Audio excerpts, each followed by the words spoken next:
have the numbers. We don't have the support of the other houses. No, we have something better. We have the Iron Bank. Highgarden brought us the most powerful army in Essos. The Golden Company. 20,000 men, horses, elephants, I believe.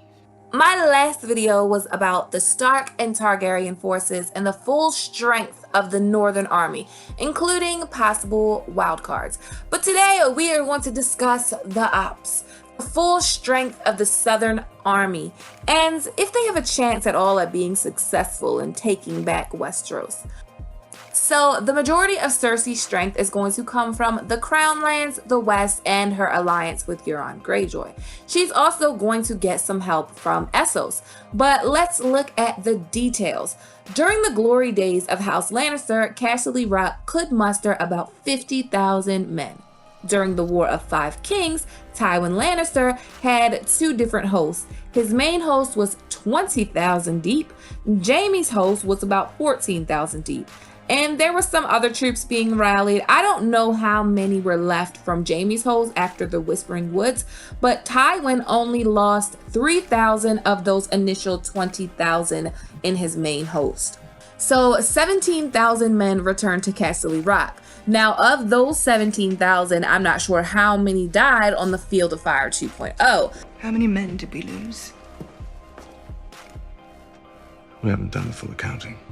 About 1,000 of them were in the Riverlands at the time, probably even more than 1,000. So the Lannister army was hit pretty hard. It's also not clear what happened to the Tyrell army. There seemed to be a small battle at Highgarden, but House Tyrell is known to be able to muster between 50 to 70,000 men once they call their banners. Would these men come to Cersei's side? I'm not sure. They're very much a wild card. They could even go to the north. I have no idea how that's going to play out. But Cersei can call the banners at Casterly Rock, and we know she could be able to muster 20,000 men. But given the losses the Lannister forces took at Casterly Rock and the Field of Fire 2.0, I think the safe estimate is about 10,000 men. A big part of her forces will also be the City Watch. So she has the Gold Cloaks. The Gold Cloaks number about 5,000, and she could be adding more people to the City Watch as we speak. However, most of Cersei's power is coming from the Golden Company. The Golden Company. 20,000 men, horses, elephants, I believe.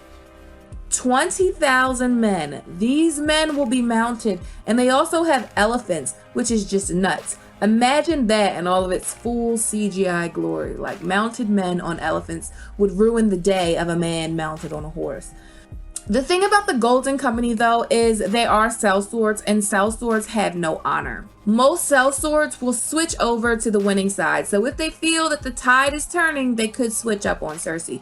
So with the Golden Company, the Gold Cloaks of the City Watch, and the Lannister forces, Cersei's forces are 35,000. One of Cersei's biggest weapons, however, is wildfire. She has the Alchemist Guild working day and night on producing more wildfire. So she will have barrels on barrels of wildfire. She probably likely has Qyburn working on more ballistas, and maybe some catapults, and possibly even some weapons we have yet to see. For this video, I'm just going to exclude any forces from the Reach. A semi-canon source from 2005 says that the Iron Islands can yield 20,000 men, and that's basically all we have to go on. Euron fleet looks pretty big, but I would say it's at least 100 ships. He asked for 1,000 ships. Chop down every tree you can find. Quarter sort of timber and start building. Build me 1,000 ships, and I will give you this world. But boo, your island doesn't have any trees. So I'm gonna just say he only has 100, if that. And then Cersei has the royal fleets and the Lannister fleet.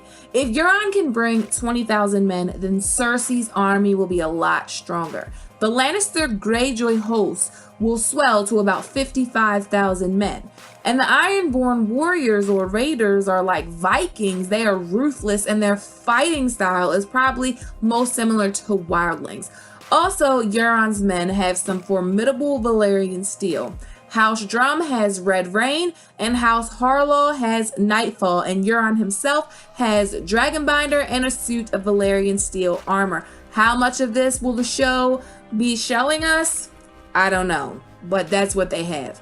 The Golden Company also is known to have Blackfire, so she will have some Valyrian steel on her side. Cersei's army was so successful in the past because she had really good commanders. I mean, like, as far as the Lannister army goes, you can't get much better than Tywin. But Jaime proved himself to be like a formidable war commander, and Randall Tarley also was a legendary war commander. So she basically doesn't have those elements anymore. She doesn't have anyone. She has Euron, and he's nuttier than a fruitcake. It was glorious, like a dance. The people I was cutting down were your own kin. The place was getting crowded. I enjoyed watching it. I truly did. Another of Cersei's biggest advantages is that she has 3 fortresses to choose from. She could, of course, choose to stay at the Red Keep with all the secret passages that she doesn't really know about. I mean, the Red Keep is the weakest of the 3 fortresses that she has to choose from. The Red Keep has massive walls with nests and crenellations for archers, and there's Maegor's Holdfast. Maegor's Holdfast is within the Red Keep. It's like a tight fortress, unless you scale the walls like Sir Gregor did. Its walls are 12 feet thick, and it's surrounded by a dry moat that's filled with spikes. But winter is here, food is short, and there are 1 million people up in King's Landing, and if a riot or something broke out, it could get quite nasty. So she also has the option to head to the west for Casterly Rock. Casterly Rock is a massive fortress. Okay, check this out. Casterly Rock is 3 times the height of the wall. So take the wall and stand it on top of each other 3 times. Like, come on, that's how tall Casterly Rock is. Before Tyrion took Casterly Rock with his little sewer trick, Casterly Rock had never been taken before.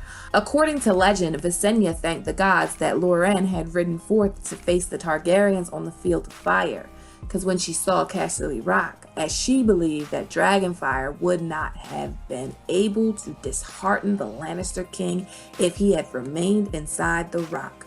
So if Cersei's in the rock, dragons can't fuck with her. But anyway, the last fortress Cersei could choose to take up residence in is Storm's End. Storm's End is the seat of House Baratheon. In the books, the Golden Company takes Storm's End, and Game of Thrones production looked to be scouting a castle that looks like Storm's End. So Storm's End is surrounded by a massive outer curtain wall. That curtain wall is 100 feet high and 40 feet thick on its thinnest side and nearly 80 feet thick on its seaward side. The wall is smooth and curving, the stones so well placed and so perfectly together that the wind can't even pass through it. On the seaward side, there is a 150-foot drop below the wall into the sea. Storm's End only has 1 tower, a colossal drum crowned with formidable battlements, so that from a distance, enemies can see what appears to be a single huge spiked fist thrusting towards the sky in defiance. Storm's End has a godswood and a heart tree, so does Casterly Rock, actually. According to legend, the Children of the Forest and Bran the Builder helped during Scott's grief. The first Storm King raised this castle. Melisandre says the very walls contain ancient magic. This Storm's End is an old place. There are spells woven into the stones, dark walls that no shadow can pass. Ancient, forgotten, yet still in place. It's implied that the dead cannot pass. Davos has to smuggle Melisandre into the cavern past the walls in order for her to give birth to the Shadow Baby, because if the Shadow wasn't born inside the walls, it would have never gotten past them. If I was Cersei, I would choose Storm's End, but who knows what she would do if she stays at the Red Keep. She's dumb as hell. She has her own white, Sir Gregor Clegane, but what she doesn't have is any dragon glass. So given everything that she has, Lannister forces, 10,000 of them, the Golden Company, 20,000, the City Watch, 5,000, the Ironborn, 20,000, she has 65,000 fighting men, 100 barrels of wildfire, 20 elephants, I mean, any more would just be ridiculous.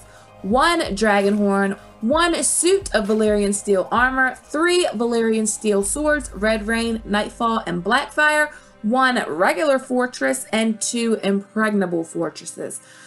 Things might just be looking up for Cersei. She could even hire more swords from Essos. There are 1,000 fighting companies, sellsword companies, and Essos and Bravos and all, I mean, just all over.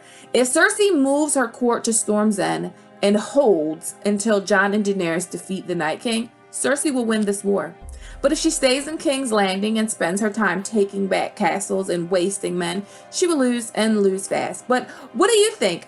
Does she have a shot? As always, thanks for watching. Thanks to everyone that supports me on Patreon. If you like this video, please give it a thumbs up. Please click that subscribe button, hit that notification bell, and join the Sweet Summer family.